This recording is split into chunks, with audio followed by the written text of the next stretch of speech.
Alright, let's do this. It's finally time to talk about the Vshojo timeline. Because I couldn't just let it sit that I had summarized everyone's lore, I had to ask the question, in what order did these events take place? And because that thought now lives rent-free in my head, I've devoted the most recent section of my life to recreating the timeline of the Vshojo mythos. Most of these have a lot of cameos, cross-references, and direct tie-ins with each other, so it can get a little confusing if you're seeing one of the new videos without watching the rest. I mean, this is basically the Vtuber version of the Marvel Universe, so if you like watching someone else go through all the research to put it into a digestible format for you, consider liking and subscribing and letting me know what I should do next. Really helps me out, and I also would like to improve this ratio.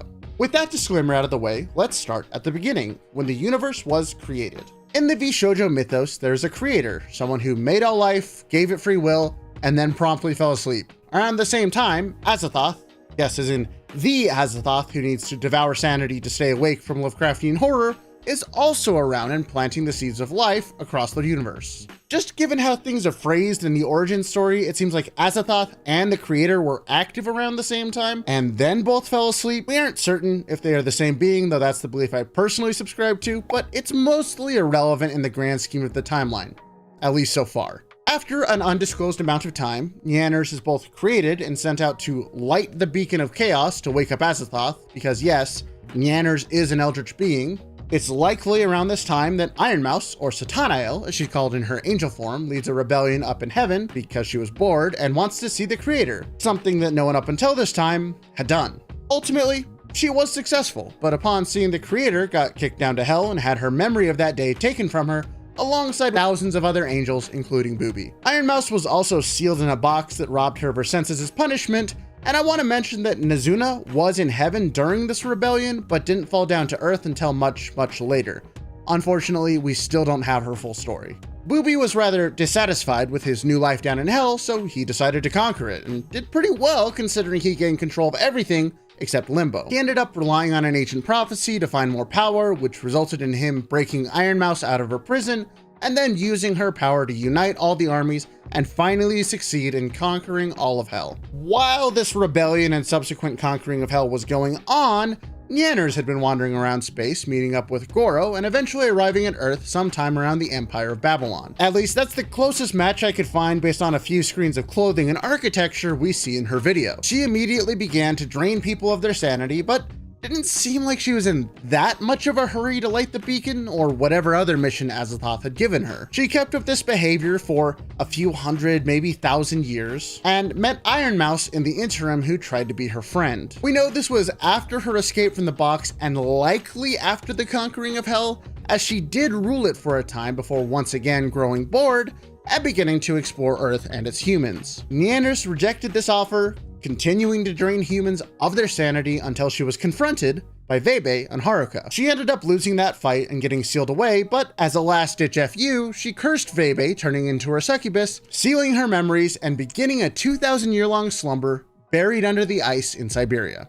Also, fun fact, those are axolotl ears. I didn't notice that the first time around. Before we move on, we need to talk about Snuffy, Vebe, Silverveil, and Haruka. All four of them have no determined age, origin, or any other indicators of where they are in the timeline outside of events we just talked about. We get a hint from Vebe that she struck a deal with Snuffy at the beginning of it all, which leads me to believe they've been around since the creation of Earth and have been in a perpetual cycle where Vebe governs the skies, Silverveil governs nature, and Snuffy claims all that falls to death naturally. We don't know how much of Silverveil's previous lore works with this current world, as she is getting an update, but she was previously a Sakura spirit who nurtured life on another planet before being sent over here. But with how people act and treat her in this timeline, as well as a few comments from Merryweather, she's more like a demigod of nature or life who's been here since the beginning. Hopefully we get her update soon. Haruka is also here and seems to be a guardian of nature and also immortal. Gonna mention Apricot as well, since she was a half dragon and became a lich, which to me means she's been around for less time than Vebe, but probably lived through the Eldritch Rampage of Nyanners. Just wanted to put them on the timeline somewhere. We then get a little bit of a time skip as other members of Vshojo are either born or arrive on Earth. Ironmouse had been visiting Earth for quite some time, so we're not sure when she moved here full time, but we do know that Kason, being the only normal human of Vshojo, was born well before the foundation of the company. About 2,000 years after she was originally sealed, Goro arrives, crashing into the Earth with a meteor and gives Nyanner some of his power to help revive her. The two begin draining sanity once again, but only for a short time as Nyanner gets addicted to anime and video games. It's also around this time that Project Melody is created and contracts a virus, leading to the creation of malware. Let's put a pin in that. Not too long after that, Hime arrives, having left her planet and coming to ours after receiving a transmission about anime and then being introduced to, well, other anime by Project Melody. And now, with most of the players in place, Vshojo the company is formed with the following members: Iron Mouse, Apricot, Nyanner, Hime, Silverveil, and Project Melody. Sadly, I don't believe that Dragon form Zentria exists in this timeline outside of one instance of her gecko form appearing. Now is when we reach the single most important point in the entire timeline of Vshojo, the Vils concert put on by Iron Mouse, Silverveil, and Nyanner. It's referenced multiple times and confirmed as a cornerstone thanks to a behind-the-scenes stream involving Merryweather and Lord Aethelstan. Thank you so much for doing that. It really helped in the making of this video. The curse placed upon Bebe began failing just before the Vils concert because Nyanner was now awake. She began having nightmares involving an angry Snuffy because nature was causing chaos across the world due to Bebe losing control of power she didn't know she had. Eventually, she was able to get her powers back after having a tearful reunion with Silverveil, and Snuffy seems to have faded into the background once again. Booby arrived on Earth during the Vils concert, having grown lonely without Iron Mouse, and followed her here under the guise he wanted his power back. A short time later, Zentria arrives, canonically after the Nyanner's milking stream, which, yes, all of her insane streams are canon in the lore according to Merryweather. Love that. Zentria immediately threatens to kill Melody, but doesn't because Melody doesn't seem to know who or what malware is.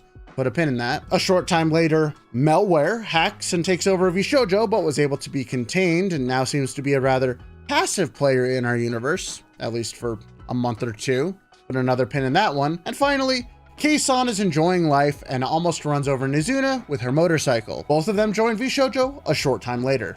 Just a slight note before we continue on, the reason why we know the Kei-san and Nizuna events were before the milking stream is because we see Nizuna in frame for a few seconds in the Zentria video. Just wanted to clarify that while editing.